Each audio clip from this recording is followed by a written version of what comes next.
You're not broke because of rent. You're not broke because of groceries. You're broke because of $9.99. Then another $9.99. Then $14.99. Then $19.99. By the time you're done stacking, you've built yourself a second rent payment, and you don't even notice it. Because it never hits your account as one big number. It hits you in tiny invisible bites. This is the subscription stacking problem. And it's quietly costing the average person over $27,000 over the next 10 years. Let's break down exactly how this trap works, and how to get out of it. Here's the thing about subscriptions, none of them feel expensive. Netflix is $15. Spotify is $11. Your gym app is $9. Cloud storage is $3. That one productivity app you forgot you signed up for is $12. ChatGPT Plus is $20. Your meal kit trial that auto-renewed is $60 a month. Individually, every single one of these feels like nothing. That's the whole design. Companies don't price subscriptions to feel painful. They price them just low enough that your brain doesn't flag it as a real expense. $9.99 doesn't register as money leaving your life. It registers as basically free. But here's what nobody shows you, the stack. The average American now pays for 12 subscriptions. Most people think they pay for 4. That gap, between what you think you're spending and what you're actually spending, is where your wealth goes to die. Let's do the math nobody wants to do. Say you've got a fairly normal stack. Streaming services, $45 a month. Music, $11. Cloud storage, $8. A fitness app, $15. A news subscription, $10. AI tools, $20. And a few forgotten free trial turn paid apps, $25. That's $134 a month. Not insane. Doesn't feel like much.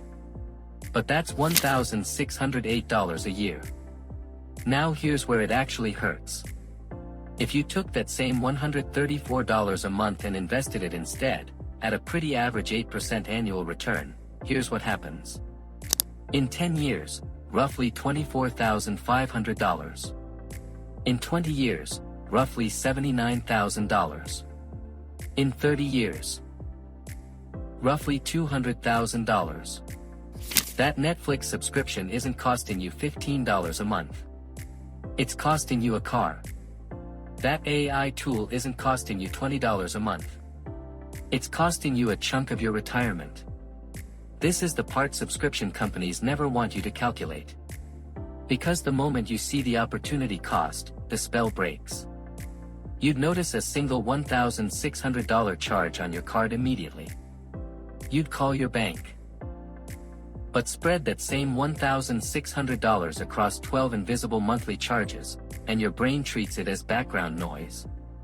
This is a known psychological effect. Humans are terrible at evaluating recurring small costs, but very good at noticing one-time large costs. Your brain has a big purchase alarm. It does not have a death by 1,000 subscriptions alarm. Subscription companies know this. That's why almost nothing is sold as a one-time purchase anymore. Software used to be something you bought once. Now everything rents itself to you forever. It's not an accident that the average household subscription spend has nearly tripled in the last decade.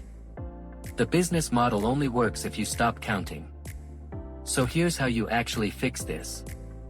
Not by canceling everything in a panic, but by running a proper audit. Step 1. Pull your last 2 months of bank and card statements. Not your memory. Your memory is the problem. Your memory thinks you have 4 subscriptions.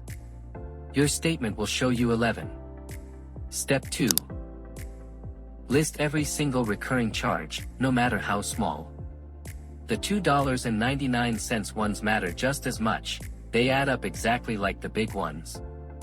Step 3. Sort everything into 3 categories. things you use every week, things you use occasionally, and things you forgot existed. That third category is where the bleeding happens. Most people find at least 2 or 3 subscriptions sitting in that bucket. That's real money, doing nothing for you, every single month. Step 4. And this is the one people always skip: calculate the 10-year investment value of your total stack. The same way we just did. Seeing $134 a month is one thing. Seeing $24,500 in a decade changes how you feel about it instantly. Now, this isn't a video telling you to cancel everything and live like a monk. Subscriptions aren't evil. Convenience has value. The rule is simple: keep what you use enough to justify the long-term cost. Cut what you keep just in case. If you use a tool every week and it saves you time or makes you money, that's not stacking, that's investing in yourself. No issue there.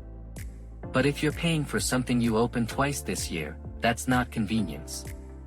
That's a slow leak with your name on it. Run this audit every 90 days. Because subscriptions creep back. New free trials convert without you realizing. And prices quietly increase $1 or $2 at a time, which is another trick, by the way. A $1 increase never triggers a cancellation. But 5 of them stacked together absolutely should. The subscription stacking problem isn't really about Netflix, or Spotify, or any single app. It's about the gap between what feels small and what actually compounds. $10 doesn't feel like anything. But $10 a month, invested instead of spent, over 30 years, that's real generational money. You don't need to cancel your whole life. You just need to know exactly what you're stacking before it stacks up against you. If this helped, subscribe for the next one. Just don't forget you did.